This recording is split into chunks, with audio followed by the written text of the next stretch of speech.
반갑습니다. 고영일 변호사입니다. 최근에 작년 말이죠.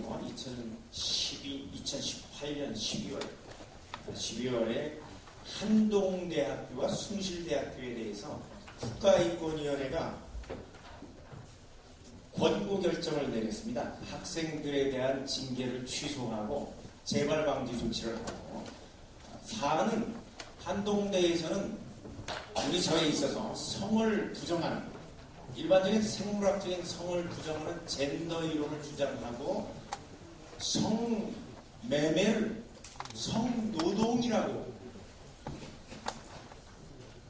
표현하는, 그리고 동성애를 정당화하는 이런 강사를 초빙해서 강연을 하려고 하니까 한동대에서 불허했습니다.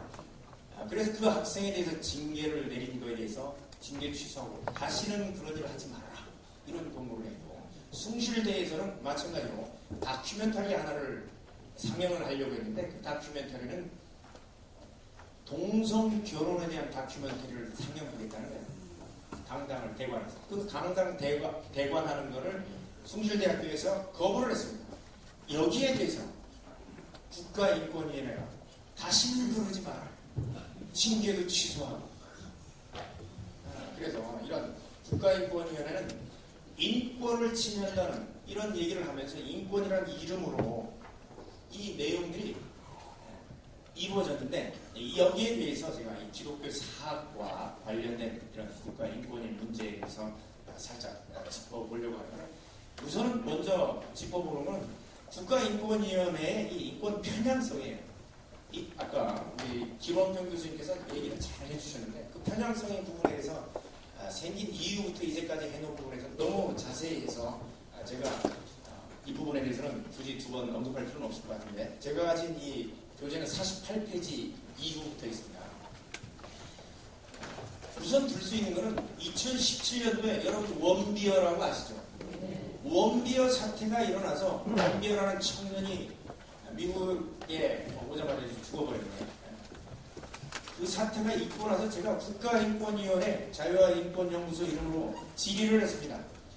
국가인권위원회에서는 현재 납북되어 있는 대한민국의 국민, 여러분 생명권이 인권이라고 생각하십니까? 아니라고 생각하십니까? 인권이죠. 가장 귀한 생명권이 대한민국 국민이 납북당해서 위협받고 있는데, 그 납북당한 대한민국 국민의 명단을 확보하고 있는가? 그리고 그 납북된 대한민국 국민들이 돌아오게 하기 위해서 국가인권위는 어떤 조치를 취했는가? 질문 두 가지였습니다. 국가인권위원회에서 전화가 왔어요. 저희들은 이제까지 어쩌고 이러쿵저러쿵 이렇게 해왔습니다. 그거 말고 서면으로 구체적으로 한 내용을 우리에게 알려달라. 제가 거짓말을 할까봐 통일부에도 미리 질의를 했습니다. 똑같이. 국가인권위원회가 통일부에 이런 요청을 했었느냐? 통일부에는 그런 적 없다고 확답을 받은 다음에, 서면으로 받은 다음에 국가인권위에 질의를 하니까 2005년부터 2017년도까지 단 한 건도 얘기를 안 했습니다. 제가 알고 있기에도 최춘길, 김정욱, 고현철 4명의 선교사와 대한민국민 2명 정도가 납북당한 걸로 알고 있는데, 그 명단조차도 없어요. 생명권은 보호하지 않으면서, 그것도 대한민국 국민이 동성애에 대해서는 이렇게 편향된 조치를 취하는 것.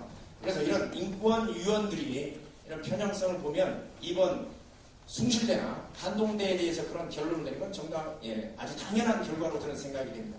그리고 2018년 1월 15일 이전까지는 국가인권위원회 위원 중에 다 한 사람은 목사님들이 들어갔어요.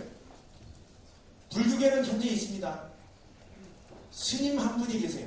근데 지금 국가인권위원회 위원 중에 단 한 사람도 없어요. 종교 편향성 아닌가요? 아예 목사님들은 들어오지 못하게 이제 진입장벽을 쳐놨어요. 이런 상황에서 인권위가 어떻게 우리나라 헌법 가치를 사립대학, 그것도 종립대학에 파괴하는지에 대해서 한번 말씀을 드려보겠습니다. 50초 기회입니다. 인권위는 권고 조치를 합니다. 명령을 내리는 건 아니기 때문에 행정법적으로 권고라는 것은 구속력이 없어요. 그러나 법원은 실질적으로 인권위가 내리는 권고가 법적인 의무를 발생해야 하는 처분이라고 하고 있습니다. 처분이 되면 우리가 행정소송으로 다툴 수도 있고 이렇게 하고 있는데, 왜냐하면 인권위는 인권위 자체가 권위가 있어요. 무소불위의 권력을 수사기관도 막 들어가요. 군대도 막 들어가요. 이 사람들이 들어가서 조사한다고 하면 막을 수가 없어요. 국회의원이 조사할 때 막으면 처벌하는 조항보다 국가인권위 조사관이 들어갈 때 막는 것이 더 큰 처벌을 해요. 그걸 국회가 만들어줘서요. 그런 국가인권위의 권위와 사회적 압박, 인권 침해 기관이라고 공고를 해버려요. 그리고 그 사용자 등이 거기에 따른, 만약 이런 권고를 받았을 때 받는 이런 압박 등을 무리하면 처분이라는 거예요. 실질적으로 처분이다. 그래서 이 권고를 하면 숭실대와 한동대 같은 경우는 굉장한 압박에 시달리게 됩니다. 특별히 이제 권고사항에서 이행 계획을 통지해야 됩니다. 국가인권위원회.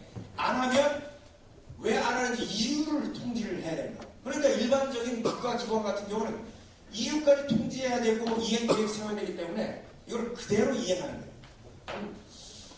이상한 일인데 검찰, 법원이 두려워해 인권위를. 자기들이 최종적으로 판단해야 됩니다. 세상에 이런 나라가 어디 있어요? 자, 그래서 이번에 한동대와 숭실대 사건을 판단하면서 어떤 사례를 인용했느냐 하면 대광고등학교 사례를 인용했습니다. 대광고등학교 사건은 제가 그 전에 명락교에 출석하고 있었기 때문에 대광고등학교의 이사장을 통상적으로 명락교 담임 목사님이 맡고 있는데, 대광고등학교에 대해서 2006년도에 2005년도에 선거를 했는데, 거기에서 우리가 일반적으로 중고등학교, 초중고등학교에서 이 판례를 통해서 이루어지는 필수 예배, 필수 성경 공부는 다 폐지됐습니다. 선택해야 되는 거예요. 이걸 의도적으로 추진을 했죠. 사실 이 대법원 판결을 할 때 일부러 대법원까지 갔습니다. 이 사람들. 왜냐하면 대법원에 그때 당시에 5명의 대법관이 노무현 대통령이 임명한 대법관으로 별명들이 독수리 오영자라고 불리는 분들이 계셨고, 그러니까 5명은 노무현 대통령이 임명한 사람들이니까 완전히 이념적으로 편향된 분들이죠. 그 다음에 중도가 3명, 그 다음에 5명이 우파적인 사람이라고 생각을 했어요. 그러나 우파에 있던 장로가 한 사람하고 안수 집사가 그쪽에 또 가서 붙어버렸어요. 중도도 가서 붙어버려요. 그래서 이 판결이 났어요. 물론 뭐 법리적으로 이런 얘기를 하는데, 저는 이념 지도를 그려보면 결론이 나는 건 당연한 겁니다. 그래서 이 숭실대학교와 지금 한동대 사안에 대해서 이 권고를 하면 이걸 반드시 다음번 누가 타겟이 될지가 나옵니다. 저는 장신대라고 지난번 한 달 전에 포럼을 하면서 장신대에 대해서 시비를 걸 거라고, 판결을 대법원까지 끌고 갈 거라고 제가 예상을 했어요. 아니나 다를까 장신대에서 최근에 징계를 받은 학생이 소송을 걸고 왔습니다. 왜? 그 이유는 설명을 해드리겠습니다. 그래서 대광고등학교에서는 고교 평준화 작업이 이루어진 사례였습니다. 그래서 뺑뺑이였습니다. 그때 당시에는. 그렇기 때문에 학생은 학교를 선택할 권한이 없고 학교는 학생을 선발할 권한이 없는 상태예요. 뺑뺑이니까 추첨한 대로 가야 되는 거예요. 그래서 거기에는 예수 믿지 않는 학생도 있다는 거예요. 강희석 군이었죠. 예수 믿지 않는 학생이 필수 챔플, 예배를 참석하고 필수 성경 공부를 하는 건 이 사람의 소극적인, 이걸 안 믿을 권리를 침해한다는 거예요. 그런데 우리가 여러분 어떻습니까? 우리가 왜 종립학교, 미션스쿨을 세웁니까? 그거는 선교하려고 세우는 거예요. 학교 자체의 종교 교육의 자유와 종교 선전의 자유를 위해서 세운 실질적인 그 실체는 종교 기관이라는 거예요. 그거 없으면 뭐하러 학교 세워요? 선교사들이 왜 와서 우리나라에 와서 학교 세우고 병원 짓고 교회 세웠잖아요. 학교와 병원을 뭐하러 세웠습니까? 선교하는 거예요.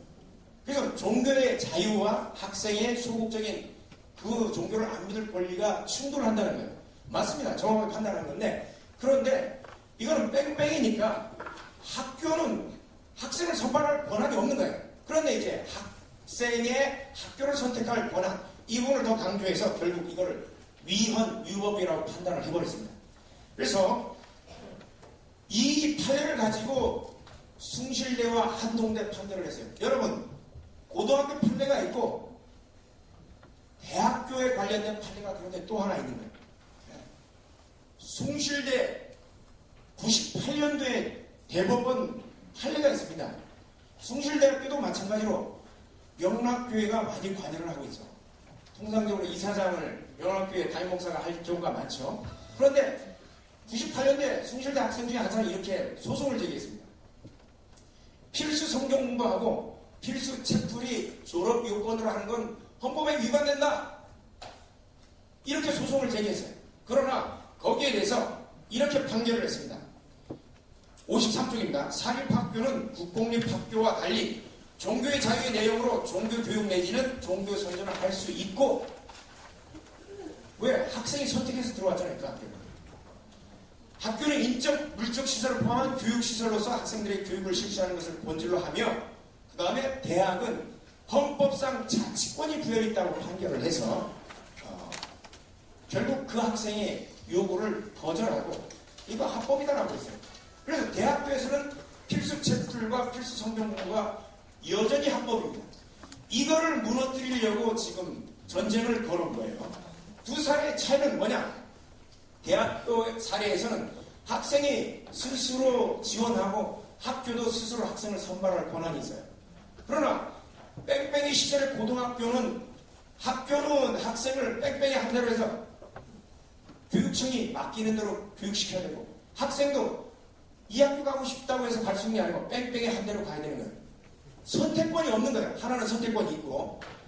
그런데 이번에 국가인권위는 숭실대 98년도 판례가 있는데도 불구하고 이 대권고등학교 사례를 인용했어요. 여러분, 한동대가 한동고등학교입니까? 여러분, 고등학교라고 생각하세요?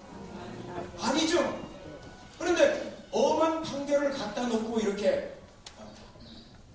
그것도 학생들이 서약까지 한 사례예요. 여기 한동대 들어가면 서약 다 합니다. 그 사례를 가지고 고등학교 사례를 뜩 인용해가지고 떡하니 인용해가지고 이렇게 안 된다고 얘기했어요. 악의적으로 인용합니다. 그러면 인권위 위원들이 법을 모르는 사람들이면 우리가 이해를 할 수가 있지 않겠습니까? 근데 한 5명 정도 변호사들이에요. 변호사들. 하나는 또 법학 교수고 법을 잘 알아요. 이 판례도 98년 사례도 잘 알면서 그래서 굉장히 악의적으로 인용했다라고 제가 생각을 하고요.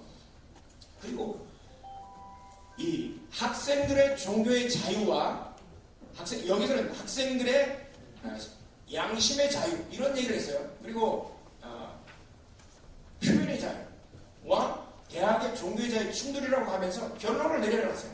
어떻게 얘기했냐? 대학은 공공성이 인정되고 사학의 자유와 종교의 자유를 주장하여 건학 이념에 반하는 학생들의 표현의 행위를 제한해서는 안 된다. 대학의 종교의 자유에 대한 설명도 없이 대학의 자치라는 헌법상의 규정도 얘기도 안 하고 표현을 제한해서는 안 된다. 그냥 결론만 내려버렸어요. 그래서 양 기본권이 충돌하면 이쪽 기본권과 이쪽 기본권을 무게를 정하는 것을 법익 형량이라고 합니다. 재는 거예요. 이쪽 기본권이 무거운가 저쪽 기본권이 무거운가 하는데, 여러분, 한동대는 숭실대와 한동대는 사립대학이에요. 예. 몇 분 더 하면 됩니까? 5분이요. 5분이요. 네, 5분 내로 마치겠습니다. 네. 그래서 이런 법익 형량, 무게도 안 재고 하고, 그 다음에 사립학교는 일종의 사립기관이에요. 그리고 그 실체가 아까 얘기했지만 종교기관이 대학이나 학교를 설립하는 것은 선교하려고 설립하는 거예요. 그 실체가 종교기관이에요. 그래서 이 부분은 이 국가인권위가 법익 형량을 안 했다. 그리고 성소수자 가치를 모든 가치에 우선하고 있다. 그래서 인권옹호기관이라는 이름하에 종교의 자유, 헌법상에 보장된 종교의 자유를 눌러버린 겁니다. 그리고 이거는 직권남용이 됩니다. 형법에 우리가 규정된 일반적으로 공무원의 직무에 권하는 사항에 대해서 목적, 방법 등에 있어서 실질적으로 부당한 조치를 말하는 것, 부당한 조치를 하는 걸 말하는데, 그래서 인권위가 왜 부당한 심사 기준을 정했느냐? 아까 얘기했듯이 국가기관과 사인 간의 문제가 아니라 이거는 사립학교와 사인 간의 문제입니다. 기본적으로 사인과 사인 간의 문제인데 국가기관과 사인 간의 문제로 판단하는 거예요.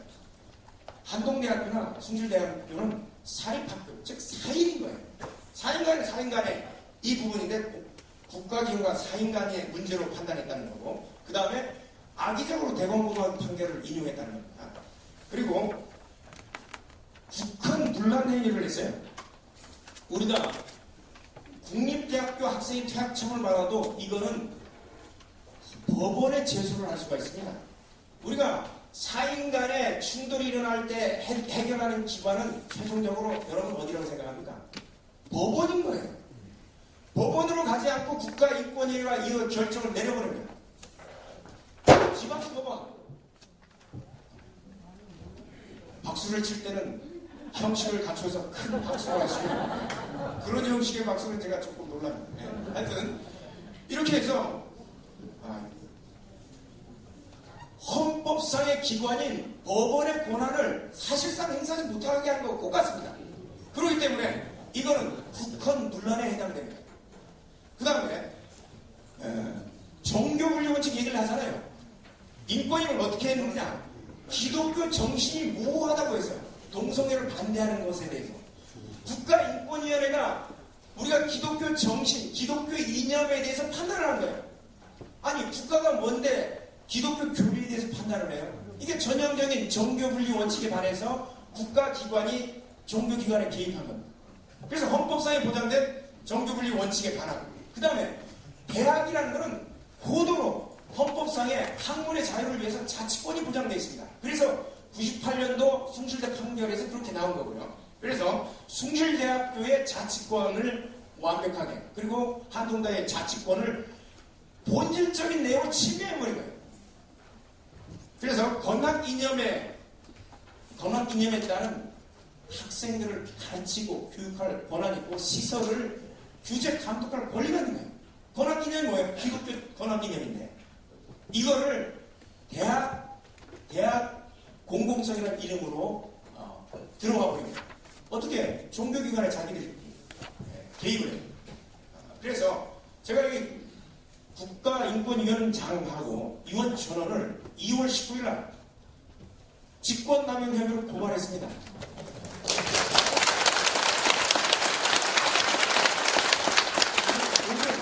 오늘 제가 원래 여기 오기로 돼 있지 않았는데 다른 변호사가 거기 가서 조사를 받게 한다고 고발인 조사를 현재 받고 있습니다. 여러분 기도해 주시고, 그래서 우리 인권위가 설립 당시부터 기독교의 반편향적인 이런 태도를 보이고 있는데, 여러분 이 부분은 결국 해야 되는 것은 정치적으로 바꿀 수밖에 없습니다. 여러분 종교분리 원칙이라고 하는데 종교분리 원칙은 국가가 종교에 개입해서는 안 된다는 거예요. 종교인들이 지금 국가인권위원회 법을 논하고 이건 다 정치행위입니다. 여러분 국가인권위원회에 대해서 얘기를 하는 거 다 정치행위예요. 우리가 정당에 대해서도 여러분들에게 한번 말씀드리는데, 우리나라 최초의 정당의 역사는 여러분 잘 아는 한경직 목사님 최초로 세웠어요. 1945년 8월 15일 오자마자 기독교 사회당을 세웠고요. 그걸 누가 막았느냐? 김일성이하고 소련군이 막아버렸어요. 신기주의에서. 그러니까 한경직 목사님이 여러분 3.1운동 100주년인데 평양 장대현 교회 1907년 대풍이 일어난 그 교회 그때 당시 담임 목사님이 김화식 목사님이에요. 한경직 목사님이 실패하니까 김화식 목사님 시켜서 또 기독교 민주당을 만들었어요. 또 그것도 누가 발라버려요? 소련군과 김일성이. 목사님들이 실패하면 장로님들이 가만히 있어요? 조만식 장로님이. 그래서 다시 만든 거예요. 남로당이 먼저 만들어진 게 아니에요. 국가에 대해서 정치 권력도 다 어디에서나 하나님이 주인이 되어야 된다.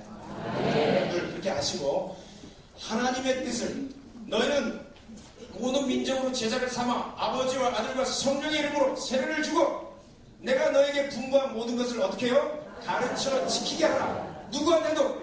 국회의원한테도. 여러분 말 듣는 사람만 뽑으시면 돼요. 마치겠습니다.